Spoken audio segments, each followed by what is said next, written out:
I'm Lisa K. Solomon, and this is How We Future, where I talk to some of my favorite changemakers about shaping tomorrow, starting today.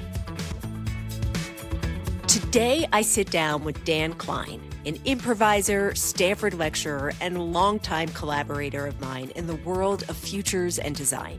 Dan has a gift for helping people unlock creativity through play, humor, and presence, and for showing that improv isn't just about being funny on a stage, but it's about listening, adapting, and building something together.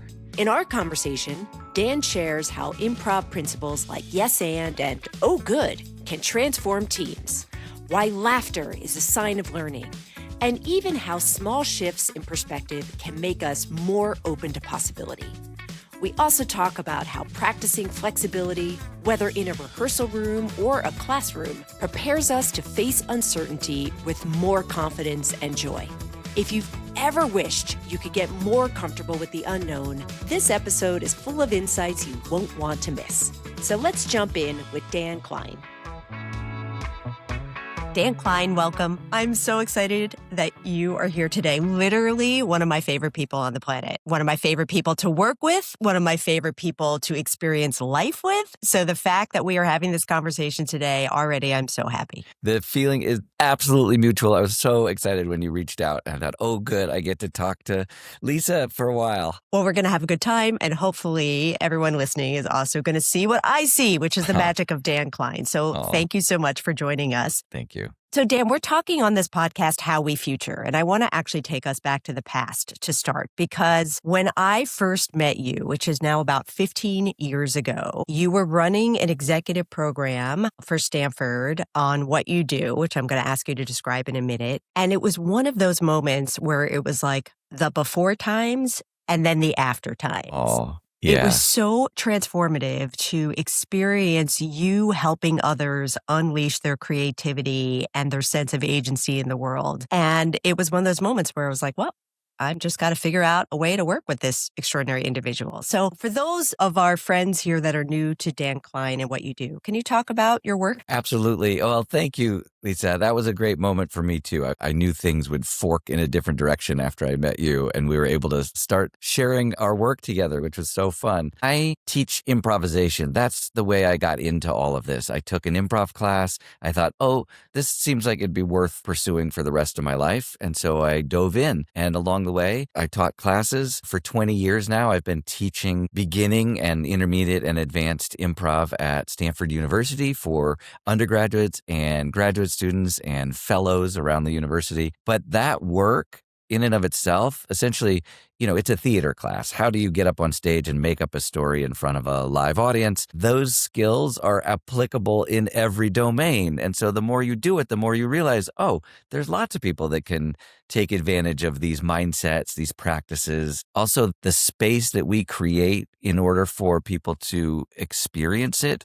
to explore and try out these different practices, the way that we can create that space is actually a valuable thing in lots of contexts. So it led me into teaching at the business school at Stanford, teaching at the D school at Stanford, as well as every other department in the university. And I'm very, very lucky. Every day I'm grateful that this practice has essentially shown me the world. I get to do this all over the planet, which is amazing. I'm mainly teaching, it seems to boil down to a few things right now. It's creativity and collaboration and connection, but also communication. How do we convey our ideas? That seems to be a really important thread that improvisers have something to say about. I personally think that improv should be mandatory. Literally mandatory. It's like reading, writing, math, and improvisation.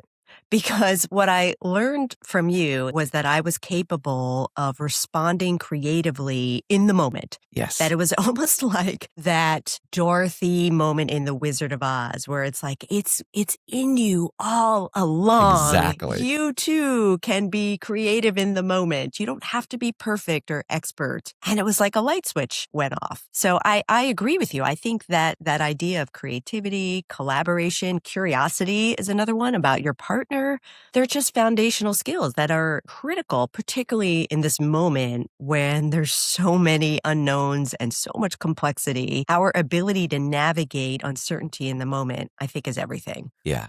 And I owe my journey here to a gateway class and a particularly wise and talented and generous and supportive teacher, Patricia Madson.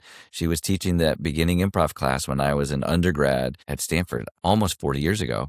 And she has continued to be a great mentor and guide and champion and resource in this world. She wrote the book Improv Wisdom, where she captured a lot of her thoughts and ideas and helped share them around the world. But I mean, every time I show up in a space like this or with students, I get to carry those ideas. And it's really helpful, actually. It's one of the tools that I find is most useful in navigating the unknown, is this realization that it's not about me. Like, I get so much more strength if I'm standing up for my partners or if I'm championing an idea that's bigger than me, that's outside of me. If I'm being self-serving or self-centered, that ego is the source of all the fear and pain and loss. And even when you're feeling good, even when you're feeling like, oh, I can do this, it oftentimes is a self-centered inflation that people are hoping to pierce.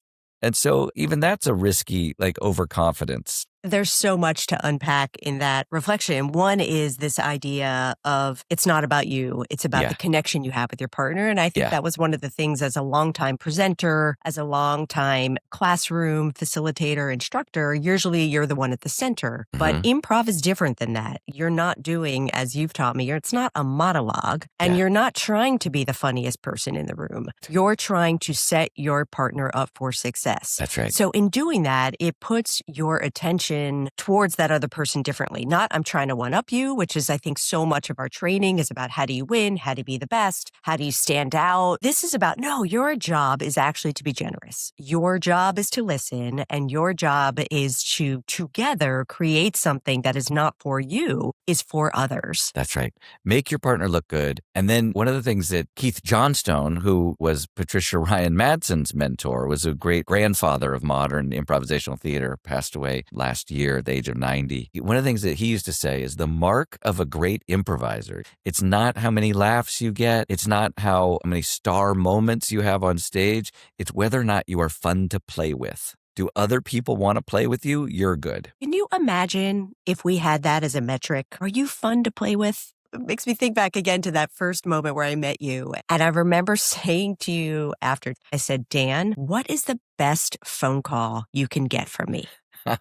What is going to make you so excited when I present an offer that you can't help but say yes? What did I say? You were in your generous self and you were like, oh, Lisa, something that's interesting that might make a difference. And I just remember thinking, because at the time I was running a lot of leadership programs, and I thought, this is just going to be better with Dan. And then I remember we were doing these week-long programs together. At least I was moderating them, and they were about technology and the future, and they were scary. There was the pre-Dan era and then the post-Dan era. And I remember saying to the program designer, we have to get these participants in a different mode of learning at the very beginning. At the very beginning, we are setting conditions. We are having leaders from around the world that are coming here to Silicon Valley to learn about the future. And they're either going to be in fight or flight mode, or we can prime them differently and get them excited to learn from each other and the conditions of the room. And I said, you need to bring in Dan Klein. And I think that was one of the best offers. I am so grateful. I don't know that I would have had the insight that was what was needed, but for you to see that,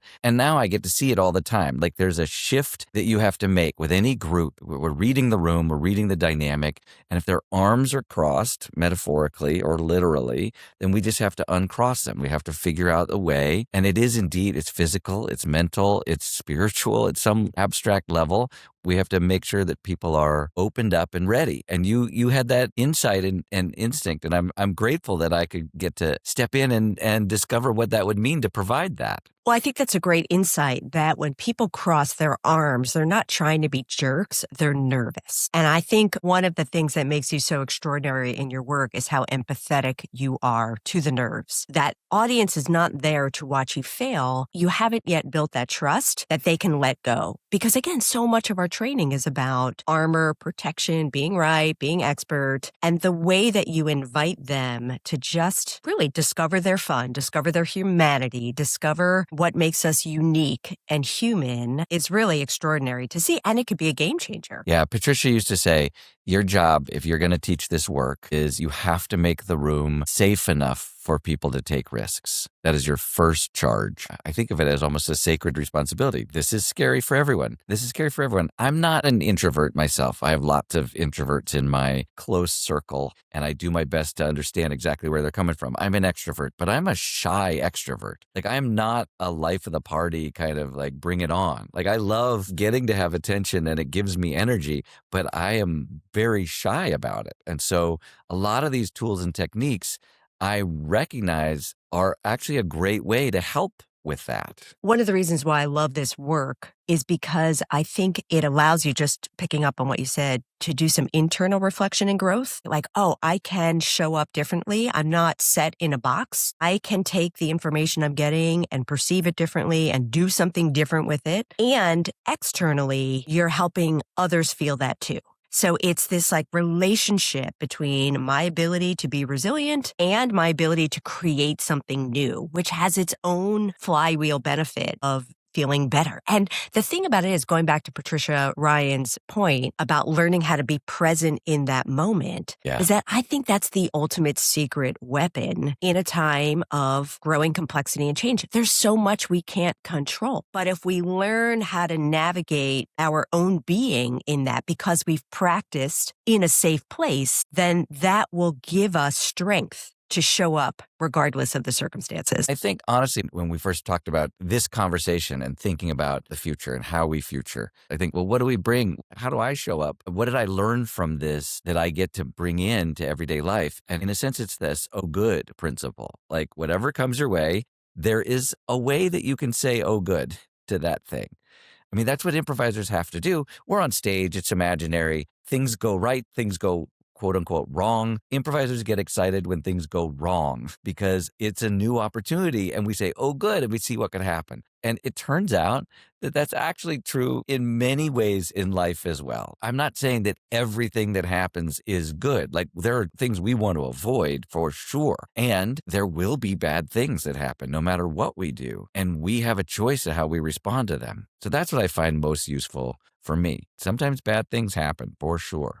And sometimes I get thrown, no doubt. I think I shouldn't have said that, or no, how did we get this way? I have all the normal reactions, but I have another option sometimes. I love that. I feel like options have value foundationally. If you can create them, if you can see them, I love that framing, oh, good. Yeah. Besides you, my mentor in improv, I like to learn from others who I know have had improv training. And one of my favorites, of course, is Stephen Colbert. Yeah. Who famously did a lot of work at Second City. And if you watch how he interviews and how he shows up, you could see that improv training coming up. He never makes his interviewee feel bad, look bad, even if he's getting something thrown. And I don't think we spend enough time learning that practice of how to find the oh good, even in the unexpected curveball. And I just want to say one thing that I remember hearing from him, which is interesting to think about in this moment of where he is in his show. Yeah. I remember him talking about the conversation he would have with his producer about what he could and couldn't do on the show, because he was within a network and all the rest. And he would have a conversation with the showrunner producer, and they would say something that he didn't necessarily like. And he would say, well, do I have a choice in that? And if they said no, then he would say, then I love it. Right. And I just think, like, if we can see the constraint and be like, okay, I can get really pissed about that. Or I could be like, oh, good. What can I do around that? And I think one of the foundational trainings that I've seen you create for people, really experiences, is that visceral experience of when you are working with someone and they accept what you have to offer and what they block what you have to offer. And I wonder if you could talk a little bit about that as a foundational practice. It is the foundation. There are things that happen on stage. In the Johnstone theater tradition, we call them an offer. An offer might be something that your partner says to you. They might literally offer something. Would you like to go for pizza? Or an offer might be how they refer to you. They might say, hey, dad. And then their offer is that you're their dad. Or the offer might be about the environment. It might be, looks like rain. That would be an offer. And then you have two choices. You can either accept it or you can block it. And accepting it would be to say, yes, I am your dad. Yes, it is about to rain. Yes, let's get pizza. Or you could block it. You could say, I don't want pizza. I've never seen you before in my life. What are you talking about? It's a perfectly clear day. You could block in a lot of different ways. And it's a tricky choice sometimes, especially for beginners, because blocking can often be funny. We can get a laugh by shutting someone down. A lot of humor is based on blocking. And so we practice accepting and seeing what happens when we accept, because we may get a laugh, but we'll stop. The story will stop, and we'll probably damage the connection. It's a lot harder to connect when we're blocking each other. We have to be agreeing on a whole different level to make sure that we can pull that off. But the other thing that we learn as improvisers is the offer could be really explicit and obvious, but it's anything that happens on stage. So if someone walks out on stage and they trip, that's an offer. If they mess up a line, if they call you by the wrong name, that's an offer. Mistakes are gifts. In fact, we train to get really excited when there's mistakes because those are the most interesting offers. They're the most organic. They're the most creative in a sense because nobody was planning them. There's other ways to think about it as well. I actually picked this up early on in my relationship with my wife, Michelle Darby. She was my director in a play, and soon after that, I taught her at an improv class. And we were talking about offers, and she said, we learn how to accept other people's offers first, and then we learn how to, in a sense, accept the world's offers, like the environmental thing. Like if the lights flicker in the middle of a show or someone's cell phone goes off, that's an offer. It doesn't have to be on purpose, and it can come from anywhere. But what we're really learning how to do is accept our own offers. Like that's the shift. And it's easier to practice it accepting other people's offers because there's no ego involved. But people get really good at this. They start to recognize that we're blocking ourselves sometimes even before it comes to conscious awareness. Someone like Robin Williams was incredible at accepting his own offers. He was improvising off himself at lightning speed. Something would pop up, he'd say yes to that, and then it would lead to something else, which he'd say yes to on a whole nother level. We're not necessarily having to get all the way to that level, but to be able to do it a little bit is what we're after. Such a powerful frame of self-acceptance and awareness, and also spirit of generosity for yourself and for others. And think about that when we are looking for offers anywhere, lights flickering, a mistake made, we have to open up our peripheral vision. Right. We have to be open to it. If we're focused, narrow, won't see it. I got to be right. I'm protecting myself. You'll miss it. And so you'll miss all of those opportunities, which again, I think is why we need to create more practice time for this in this kind of safe environment. And we think about like our young people right now that are self-censoring or learning how to filter or so focused on not looking bad. Right. They get no practice at not being perfect. And that's not life.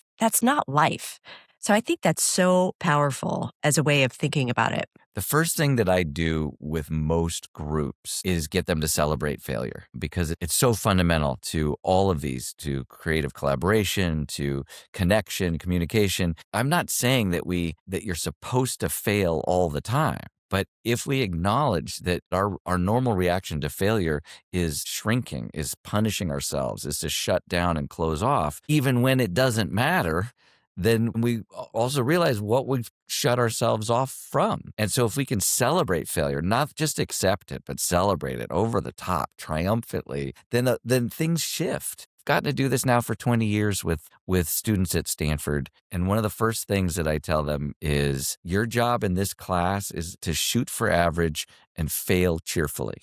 And they can't believe it. That's not what got them into that room. That's not the message that they've been given all this time. I also think that whatever message they've been getting is not sustainable. Like I've been in this environment long enough. I've lived in the dorms with the students as well. Not in 100% of the cases, but in too many cases, we're on a collision course. Like there's an actual crisis, a mental health crisis. And I don't think it's pressure that is being put on them by their parents. I think they've internalized this pressure in a way that it's not sustainable. And shoot for average, fail cheerfully is a release valve. And they can't believe it when I first say it. And they laugh nervously, but it usually takes 10 weeks and sometimes more to crack the armor, to let them sort of reveal the shielded protection. Absolutely. I find that they don't really trust you when you say things like that. In my class, my version is, this is not a problem set class. I cannot dictate to you how you are going to get an A. This is a class for you to express yourself, to take creative risks in our class, Inventing the Future. Keeping Your Futures Portfolio, an assignment that they've never heard of. And like you, there's a group that says, oh my gosh, I've been waiting for this, but they tend to be small. And the other group is like, is this lady for real? Like, can I trust her? And then it's our job to make sure we're being consistent, that we actually mean what we say when we say those things. And that we're not going to abandon them, that this isn't a hoax. And there's so much trust building to bring back into their lives. And even I found, particularly coming out of the pandemic and everything that went on during that period, they were really afraid to show up fully and really afraid to celebrate. So the fact that you celebrate failure, they were just afraid that they were going to get judged. And I remember literally saying in my class one day, okay, we're going to share good news. That's the assignment right now. And I knew that one of my students had just won an NCAA championship. She was an athlete. She just won a championship and she was not saying anything. So I said, for example, hypothetically, if you won an NCAA championship, so there's just all these layers and masks that I think this work breaks through in such a foundational way. I want to go back to celebrating failure because you do it a particular way. Again, we're talking about those initial additions. Can you describe the exercise that you have your students do? There's an Augusta Boal exercise where you count to 3 back and forth with a partner. 1, 2, 3, 1, 2, 3. And you go as fast as you can. And it turns out that it's way harder than you would think it is. And we mess up all the time. And so in the first round, I have people just do it, see how fast they can go. We get a lot of laughter as they make mistakes and realize this is way harder than we thought. And also I emphasize like that there's nothing at stake. Like if you mess up, there's no punishment for that. All of the punishment is internal in a sense. And so then I invite people to notice, what is your reaction to failure? In a low stakes situation, high pressure but low stakes. By the way, I think that's a lot of the improv exercises are well designed activities that can be high pressure, low stakes, which I think is our great place to practice in. And we start to notice like, okay, we tighten up, we clench, we flinch or wince, we cringe, like we hide and protect ourselves in a way when we make a mistake. And then I say, all right, good, that's healthy, but it's safe and guarded, but it's not open and resilient and resourceful. So let's experiment. Let's try the opposite. Next time you make a mistake, throw your hands in the air and celebrate. And sometimes we say, ta-da, which is very cheesy. And sometimes we say, woohoo, or I failed. But whatever it is, it's a big open gesture and an out loud exclamation. And to make it harder every round that we do it, we change one of the numbers into a physicality. So in the first round, I'll usually change the 1 into a clap. So it goes 2, 3, 2, 3, and we celebrate when we fail. And in future rounds, I make sure that people are celebrating together. If either of you mess up, you both celebrate. And we replace the number 2 with a snap, and maybe we replace the number 3 with a stomping our foot. And the first thing I like to do right after I finish that exercise is say, how do you feel about your partner right now? Because I get a exclamation of like joy and support. They're awesome. I love them. Like they immediately say that out loud. And I want to call that because there's many values that celebrating failure can encourage. One of them is we'll learn faster from our mistakes. We feel safer making mistakes so that we can learn and grow faster. As we talked about, great mistakes are creative insights. So we also get new creative opportunities if we're paying attention to our mistakes. But I honestly think, and this is from the years of doing theater, doing specifically improvisational theater, working at the D School on creative projects, we bond over success really well, but we probably bond better over failure. As long as we're failing cheerfully without blame, failure without blame. I mean, that's kind of the gold standard. I get to do a lot of work these days at the business school with executive programs. And sometimes you and I are fortunate enough to be in the same programs, but sometimes there'll be like a 1 week or a 2 week or a 6 week program. If I get to be with them at the beginning and the end, that's my favorite thing right now, is to feel how the group has shifted and come together in a different way. And I want to provide every opportunity for them to be able to do that. Dan, it's so beautiful. It's so generous. I think so much of our society has set us up to be this false dichotomy of a zero-sum game. If you win, I lose. And here you are saying, no, there's a different game. This is this infinite game. Life is an infinite game. It's chopped up in finite games that somebody else designed. But there's another approach. It's almost like the Jedi, like there's another way. And the other way is to fail cheerfully together, to learn together, to create together, where everybody wins. You win, your partner wins, the people watching you win. And when you've had that experience, everything else feels crappy. And I think that's the other part, that like why we work so well together, where you're creating these conditions where high pressure, low stakes, so you can feel something different. And then I'm trying to facilitate conditions that allow us to apply that towards the future. Hey, if this felt good, now notice why someone else is making you feel bad. What are they getting from making you feel bad? How might you change the structure there? How might you think differently about the incentive system? Somebody designed it. Why don't you design something different? And to your point, when we get enough reps of that, so much is possible. So that's why this work fills me with hope and allows me to practice resilience. Both are adaptive moves. Both are creative moves. And both are critical in a world that's filled with increasing uncertainty and ambiguity, right? Like, don't outsource that. That's the part that we can do together. And one more part about that, I like to think of it as optimistic offense. Because when we think about what you're doing, the conditions you're creating, and what it addresses at its core, well, gee, when you're creating together, you're less lonely. That's a huge epidemic right now, right? When you're feeling like you're capable of doing it because you're either failing cheerfully or celebrating something joyful in that way, something surprising, something filled with wonder and awe, then you are experiencing a high that is like dopamine, that is natural. So much of the mental health crisis that we're experiencing is related to that. So it's because we haven't felt that. We had COVID, it isolated us. We're polarized, we haven't felt it. But here we are in these micro moments where, yes, the stakes are low, but if you practice it enough, then you get better when the stakes are high. That's my hope. That's a hope. I mean, hope and resilience, that's a great combo because it gives us the fuel, it gives us the wind, but also we have a tool to navigate when it doesn't go the way. I mean, if we're doing it right, it's not going to go the way we thought it was going to go. We have to be ready for that. We have to be able to handle that. When we walk into a room, just say like a typical meeting or something, we're doing that comparison thing. Like, do you have more power than I have more power? Are you going to be the standout? Am I going to be a standout? Like status, comparison, all that stuff that gets us into the critical voice versus the generative voice. I've heard you give a cue when playing one of these games and you say, here's what I want you to remember when you're playing this game with your partner. Yeah. Your skill at this game is average. You're fine. You get it. You know how to play. You're nothing special, which always makes people laugh when I say you're nothing special. But I say that's a gift, right? Because you have nothing to prove. You have nothing to prove in this game. But your partner is a genius. Partner is a genius. And it's so liberating to say, yeah, I'm in the presence of a genius. I may not understand their genius, but let me see how much I can appreciate it and know that whatever they do, they're setting me up perfectly. Yeah, because they're so good. They're so good. They get it. They totally get it. It's easy for me. Like I'm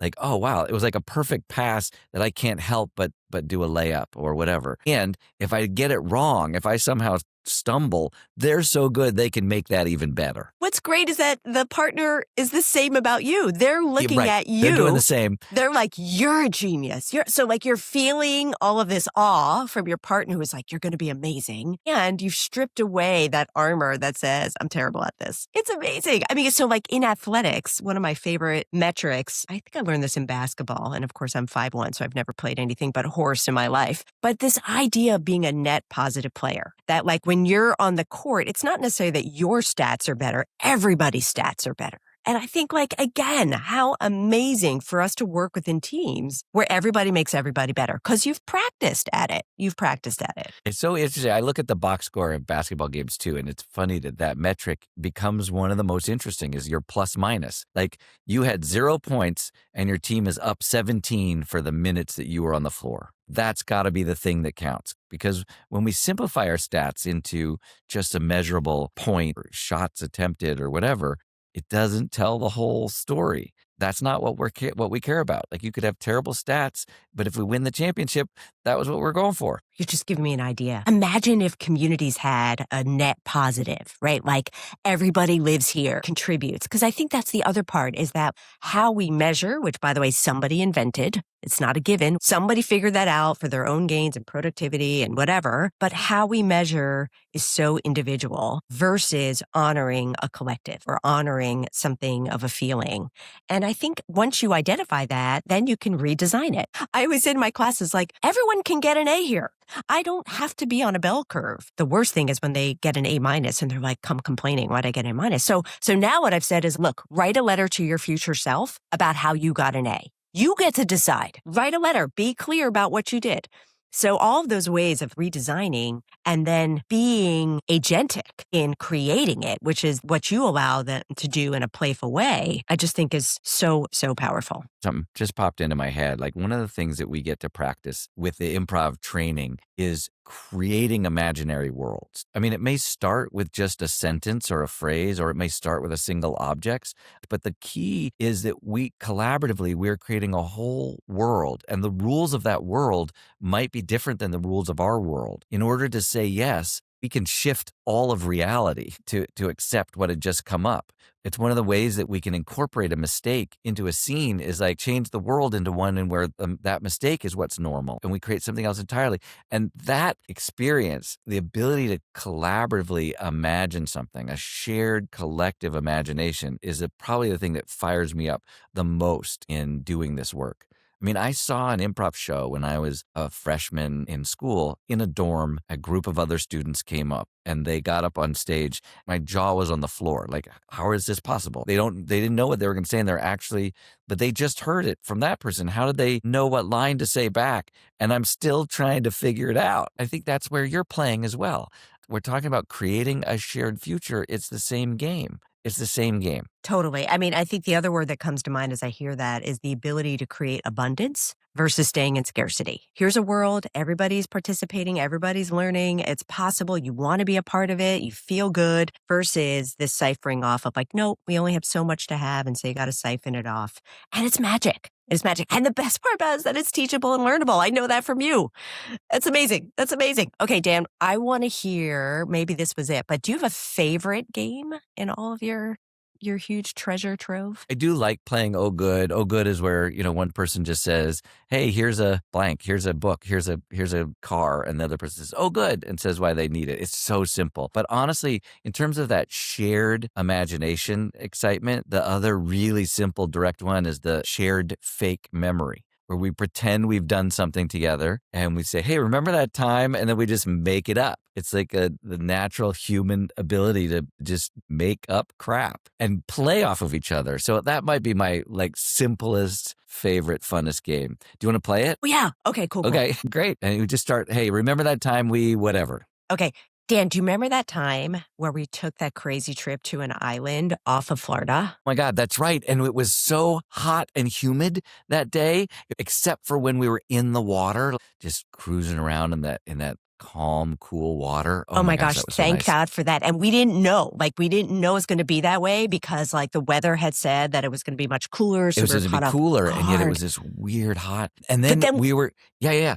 Right? I think you're going to say. Yeah, and then we met the guy who had the boat and was like, wait, you look so hot. You look so hot. You have to come with me. He brought us on. He actually had an icy machine on his boat, like it was frozen desserts. And we cruised around and we could see, do you remember that giant ray? There was a giant ray. It was like the size of a Toyota. Oh my, it was huge. I thought it was a whale at first. Yeah, no, right. I was like, right. Oh my gosh, whale. is this it? It's a flat whale. It's a manta. It was like a ray of some kind. It was incredible. And then, was that the day of the eclipse? You know what? I think it was. Yeah. Because all of a sudden, Right. things got really dark, like out of nowhere. So we're on this boat, it's with the ray, and it gets dark, and we're like, oh, is this it? Is this the end? Is this the end? Yeah. Right. And he knew. The guy knew. He was No like a problem. guide. He was like, what? Check this out. And he turned the boat and we could see phosphorescent sea life. It was like he planned it. Like he It knew was it. like he And then planned he it. was It like, was and here's your magic. slushy. Oh my God, I want to go there right now. Dan, okay, I'm going to end with where I started. I want you, because I really give hats off to you to not only introducing me to this work, but to Patricia Bryan, Keith Johnstone. Mm-hmm. One of my favorite quotes about improv is from Keith Johnstone about saying yes. And I wonder if you could share that quote. Maybe we'll end with that. Absolutely. He's the one who came up with the concept of blocking and accepting. And he talks about people who they have a habit of accepting everything. You know who they are because they always say yes. And then there's people who have a habit of blocking everything, and they're the ones who always say no. But this is his quote.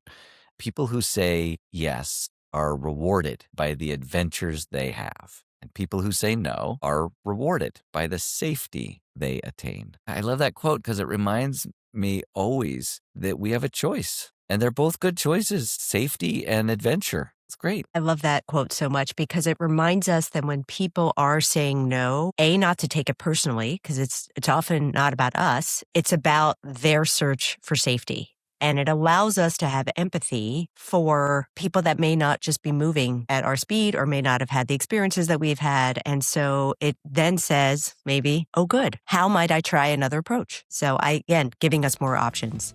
Dan, thank you so much. You are a gift to me and so many, and I'm already excited for our next conversation. I can't wait. My pleasure. Thank you, Lisa. Great to chat with you always.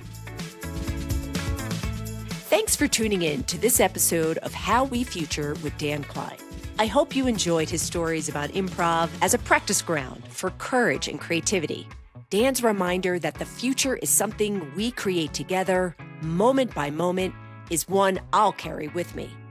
I hope you'll tune in next time for more conversations on shaping the future optimistically, practically, and joyfully. I'm Lisa K. Solomon, and if you like the podcast, please review it and share it with others. Together, we're futuring.